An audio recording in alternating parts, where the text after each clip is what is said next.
এজের ভিতরে দেখো একটা রেইজড এজ বলে একটা কথা ছিল। রেইজড এজটা সাধারণত পাওয়া যায় basal cell carcinoma and here is the picture of a basal cell carcinoma. The common site for basal cell carcinoma is the yes everharded age. তাহলে everharded এজটা পাচ্ছি কোথায় আমরা? Squamous cell carcinoma. তো দুটো কার্সিনোমা আমাদের কাছে কমন, একটা হচ্ছে basal cell carcinoma, another is squamous cell carcinoma. basal cell carcinoma ক্যারেক্টারিস্টিকটা আমরা জানলাম, ফিগারটা দেখলাম কেমন হয়, কোথায় কোথায় হয় এটা আমরা জানলাম। At the same time squamous cell কার্সিনোমাটাও তার এজটা হবে ইভার্টেড, নিচের দিকে মুখ করা থাকবে, এবং তার সিনারিওটা দেখলাম। স্কোমাস সেল কোথায় কোথায় হয়? হোয়ার দেয়ার ইজ স্কোমাস টিস্যু, এক কথায় কমনলি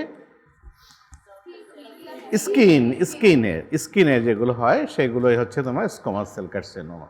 সেখানে আরেকটা জিনিস আমাদের দেখার আছে যে সারাউন্ডিং এরিয়াটা কেমন থাকে। Where there is an ulcer, তোমাকে একটা সারাউন্ডিং এরিয়াটা দেখতে হবে। It may be thick and pigmented, যেমন আমরা পেয়ে থাকি ভেরিকোস ভেন হলে পেয়ে থাকি, জায়গাটা একটু থিক হয়ে যাবে এবং পিগমেন্টেড হয়ে থাকবে।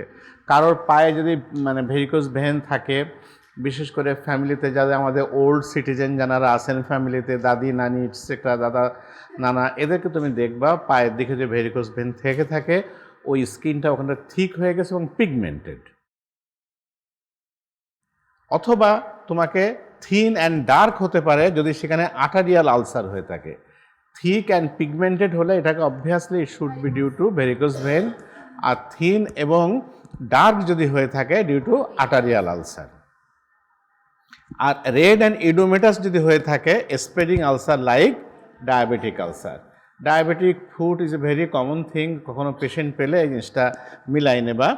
রেড অ্যান্ড ইডোমেটাস হচ্ছে it is due to spreading ulcer like diabetic ulcer. আরেকটা হলো কি scar around the ulcer, মার্জুলিনস ulcer. মার্জুলিনস ulcer এই টার্মটা কিন্তু একটা কমন টার্ম, এটা একটু মনে রাখবা। এটা কি জিনিস?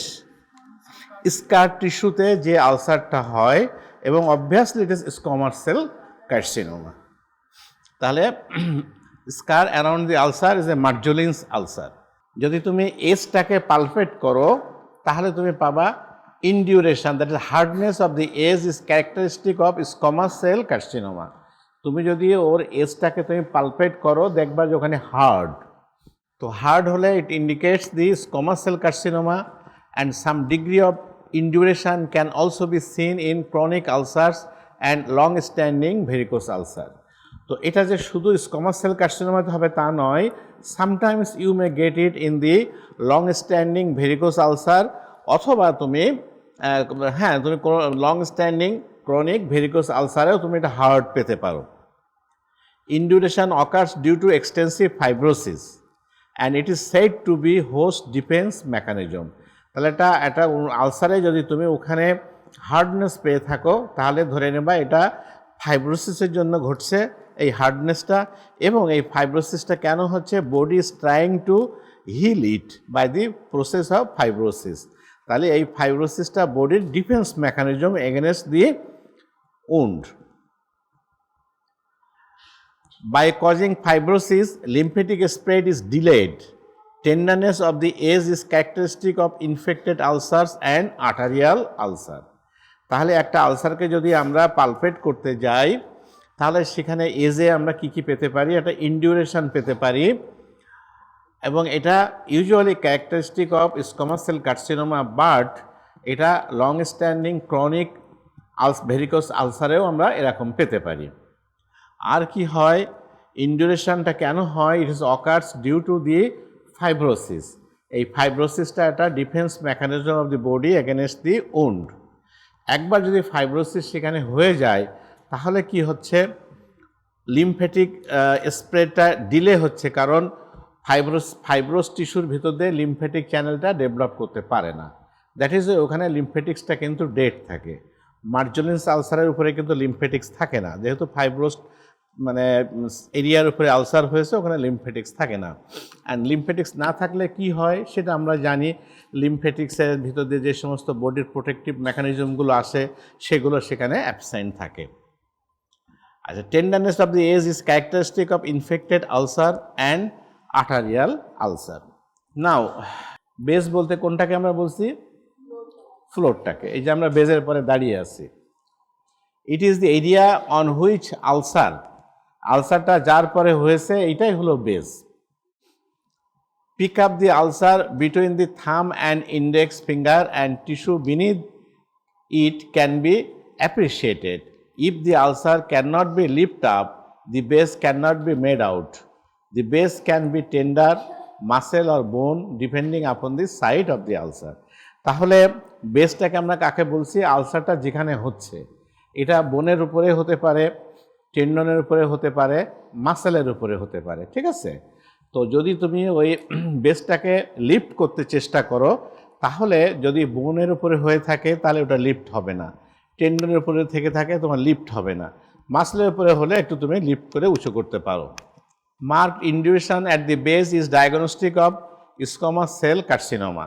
তাহলে স্কোমাস সেল কার্সিনোমার ক্ষেত্রে আমরা বেজেও কি পাবো? মার্কড ইনডিউরেশন পাবো। And Hunterian changes, Hunterian chancre is a benign ulcer and produces significant induration. Hunterian chancre is a benign ulcer and produces significant induration, hence it is also called a hard chancre. ঠিক আছে? Now regarding the mobility and bleeding, gentle attempts is made to move the ulcer to know its fixity to the underlying tissue. যদি ওটা এই যে বেসটা ওখানে underlying structure fix কিনা জানার জন্য if you have try to move it, then a malignant ulcer is usually fixed, whereas benign ulcer is not fixed. It is a common thing. Malignant ulcer is always fixed with the underlying structure, rather benign ulcer is not so. Malignant ulcer is friable like a cauliflower. On gentle palpation it bleeds. Granulation tissue is in a healing ulcer also bleeds. তাহলে তোমার ব্লিডিংটা হচ্ছে কি, যে malignant আলসারগুলো easily bleed করে। At the same time যদি আলসারের বেসটা গ্যানুলেশন টিস্যুতে ভরা থেকে থাকে, that also bleeds on touch. কিন্তু তোমার ম্যালিগন্যান্ট আলসারের ক্ষেত্রে ওটা কলিফ্লাওয়ার লাইক একটা অ্যাপিয়ারেন্স থাকবে, বাট আদার বিনাইন আলসারের ক্ষেত্রে এটা সেটা হবে না। Now the surrounding area of the floor is thicken and induration is found in squamous cell carcinoma. Tenderness and pitting on pressure indicates spreading inflammation surrounding ulcer. তাহলে আলসারের সারাউন্ডিংসে যদি তোমার ইন্ডিউরেশন থাকে এবং থিকেন থাকে, এটা আগে আমরা বলেছি it indicates the malignant ulcer, but যদি ইনফ্লামেশন, প্রেশার, পেন থাকে, টেন্ডারনেস অ্যান্ড পেন যদি থাকে, তাহলে বুঝতে হবে it is an spreading ulcer. আলসারে যখন তুমি এক্সামিনেশন করলে, ইন্সপেকশন করলে, পালপেশন করলে, এখানে পারকাশনের কিছু নাই, অসকালটেশনেরও কিছু নাই। So this two wings of physical examination is exempted here. You have did not need to do percussion and auscultation. Regional lymph node you must have to check. Where there is an ulcer, you must have to check the regional lymph nodes. Why? Yes. কারণ regional lymph node যদি inflamed হয়ে থাকে, তাহলে বুঝতে হবে ওর distance place থেকে কোনো কিছু খারাপ জিনিস ক্যারি করে নিয়ে এসে ওখানে জমা করেছে। হ্যাঁ, তাহলে কি regional lymph nodes tender and enlarge পাবো কোথায়? Acute inflammatory condition. ধরো পায়ে তোমার একটা ঘা হয়েছে, এখন তুমি কলেজ থেকে দৌড়াই হসপিটালে যাচ্ছ, তুমি ট্রমাটাইজড হলে একটা গ্রেড 2-তে, সেখানে একটা আলসার হলো, দেখা গেল দুদিন পরে তোমার ইনগুইনাল লিম্ফ নোডটা এনলার্জ অ্যান্ড টেন্ডার হয়েছে। It is not malignant focus, it is due to inflammatory reaction. Non tender and enlarge যদি হয়ে থাকে, তাহলে বুঝতে হবে যে এটা ক্রনিক ইনফ্লামেশন। অনেক পেশেন্ট তুমি আউটডোরে পাবে যে লিম্ফ নোডগুলো এনলার্জ আছে বাট নন টেন্ডার, তাহলে ধারণা করতে হবে যে সামহার কোথাও একটা ক্রনিক ইনফ্লামেশন থাকতে পারে। নন টেন্ডার অ্যান্ড হার্ড যদি হয়ে থাকে, তাহলে স্কোমাস সেল কার্সিনোমা।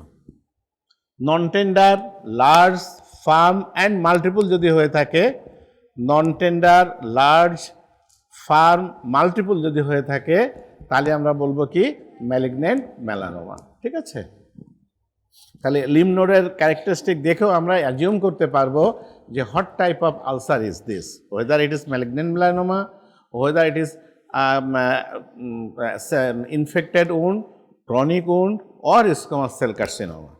আরেকটা জিনিস আমাদেরকে দেখতে হবে যে কন্ডিশন অফ পেরিফেরাল ভেসেলস।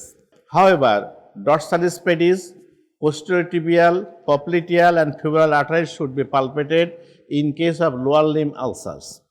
যদি কমনলি আমাদের কাছে আলসার যে পায়ের দিকে থেকে থাকে, লোয়ার লিম্বে আলসার হয়ে থাকে, তাহলে আর্টারিয়া ডরসালিস pedis, posterior tibial, popliteal and femoral pulse should be palpated। কেন?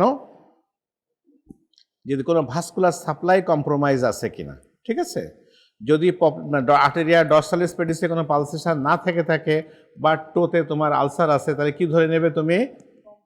ভাস্কুলার কম্প্রোমাইজ থেকে সেখানে আলসারের সৃষ্টি হয়েছে। এই জন্য এটা তোমাকে পালসেশনটা অবশ্যই দেখতে হবে। নাও আরেকটা ইম্পর্ট্যান্ট থিং দেখতে হবে, সেন্সেশন। সারাউন্ডিং টিস্যু সেন্সেশন কেমন আছে? সেন্সেশন কি নর্মাল আছে, সেন্সেশন অ্যাবসেন্ট আছে, অর বেশি সেন্সেশন আছে, ঠিক আছে। Loss of vibration sense and loss of ankle jerk occurs easily in case of diabetic neuropathy. যদি তোমার একটা পায়ে গ্যাংগ্রিন আছে, if it is due to diabetes, that is diabetic foot gangrene যদি হয়ে থাকে, তাহলে অবভিয়াসলি তুমি তার লস অফ সেন্সেশন পাবা অ্যান্ড জার্কসটা অলসো তোমাকে লস পাবা, অ্যাঙ্কেল জার্ক, ঠিক আছে। লেটার টাচ অ্যান্ড পেন আর লস্ট, এবং সেখানে টাচ সেন্সেশন এবং পেন সেন্সেশন অলসো লস। তুমি একটা জিনিস খেয়াল করবা, ডায়াবেটিক পেশেন্টরা যখন আসে ইউজুয়ালি ওদের মানে আলসারে পেন থাকে না, বিকজ সেন্সেশন ইজ লস্ট। একটা ক্যারেক্টারিস্টিক আছে ডায়াবেটিক ফুট আলসারে, পেন ইউজুয়ালি থাকে না। হ্যাঁ, এই জন্যই পেশেন্টরা অ্যাওয়ারনেসটা কম থাকে, আলসারটা স্প্রেডেড অবস্থায় আমাদের কাছে আসে। কিন্তু অন্য আলসার হলে স্টার্টিং টাইম থেকে পেন হয়, তখন তাড়াতাড়ি তারা মেডিকেল অ্যাডভাইসের জন্য আসে।